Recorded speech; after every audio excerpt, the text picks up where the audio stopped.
அனைவருக்கும் வணக்கம். இன்றைக்கி மார்ச் 22, 2025 சனிக்கிழமை. தினமணியில் இருக்கிற முக்கியமான நியூஸஸ் என்னென்னு பார்க்கலாம். சென்னையில் தமிழ்நாடு பயண சந்தை அமைச்சர் ராஜேந்திரன் தொடங்கி வைத்தார்னு தெரிவிச்சிருக்காங்க. அதாவது தமிழக சுற்றுலாத்துறை சார்பில் வெளிமாநில முதலீடுகளை ஈர்க்கும் வகையில் 3 நாள் நடைபெறும் தமிழ்நாடு பயண சந்தை சென்னை வர்த்தக மையத்தில் வெள்ளிக்கிழமை தொடங்கியது. 100க்கும் மேற்பட்ட அரங்குகளுடன் அமைக்கப்பட்டிருந்த தமிழ்நாடு பயண சந்தையை அமைச்சர் ராஜேந்திரன் தொடங்கி வைத்தார். சுற்றுலாத்துறை அமைச்சர் இவர்.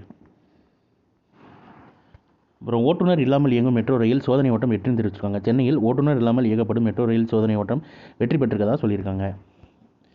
அது பயன்பாட்டுக்கு வரப்போ அதை பற்றி ஃபுல்லாக கொடுப்பாங்க. நம்ம அப்போ பார்த்துக்கலாம் அதை பற்றி எலாபரேட்டாக.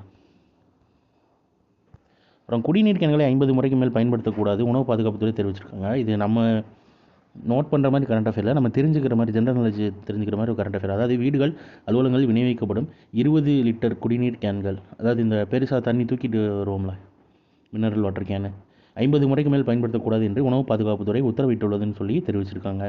அதை பற்றி எலாபரேட்டாக கொடுத்துருக்காங்க. டைம் இருக்கிறவங்க வாசித்து பாருங்கள். இது ஒரு ஜென்ரல் நாலேஜ் நம்ம தெரிஞ்சுக்கிற மாதிரி, ஏன்னா நிறைய பேர் பயன்படுத்துகிறவங்க இருப்பீங்க, அதனால தான். அடுத்ததான் இன்றைக்கான திருக்குறள் என்னன்றதை பார்த்துருவோம். வெள்ளத்தனைய மலர் நீட்டம் மாந்தர்த்தம் உள்ள தனையது உயர்வு. நீர்ப்பூக்களின் தாளின் நீளம் அவை நின்ற நீரின் அளவினதாகும், மக்களின் ஊக்கத்தின் அளவினதாகும் வாழ்க்கையின் உயர்வு அப்படின்னு ஊக்கமனம் என்ற அதிகாரத்தில் திருவள்ளுவர் சொல்லியிருக்காரு.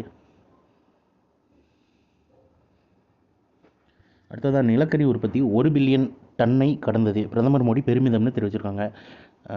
நாட்டில் நடப்பு நிதியாண்டில் நிலக்கரி உற்பத்தி முன்னெப்போதும் இல்லாத அளவில் 1 பில்லியன், அதாவது 100 கோடி டன்னை கடந்துள்ளது. இது ஒட்டுமொத்த நாட்டுக்கும் பெருமைக்குரிய தருணம் என பிரதமர் நரேந்திர மோடி தெரிவிச்சிருக்காரு. உலக அளவில் 5வது பெரிய பொருளாதாரமாக இந்தியா மின் உற்பத்தி மற்றும் பல்வேறு துறைகளில் எரிபொருளாக நிலக்கரி பெருவாரியாக பயன்படுத்தப்படுகிறது. நாட்டின் முக்கிய எரிபொருள் ஆதாரமாகவும் நிலக்கரி விளங்குகிறதுன்னு சொல்லி தெரிவிச்சிருக்காரு.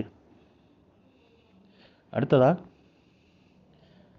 அமெரிக்க கல்வித்துறை கலைப்பு ட்ரம்ப் உத்தரவுன்னு தெரிவிச்சிருக்காங்க. அமெரிக்க அரசின் கல்வித்துறையை கலைக்க அதிபர் டொனால்டு ட்ரம்ப் உத்தரவிட்டுள்ளார். அண்ட் அதை பற்றி எலாபரேட்டாக கொடுத்துருக்காங்க. நாட்டின் அதிபராக கடந்த ஜனவரியில் பதவியேற்ற டொனால்டு ட்ரம்ப் பல்வேறு அதிரடி உத்தரவுகளை பிறப்பித்து வருகிறார். அதன் ஒரு பகுதியாக மத்திய கல்வித்துறையை கலைத்து தற்போது அவர் உத்தரவிட்டுள்ளார்னு சொல்லி தெரிவிச்சிருக்காங்க.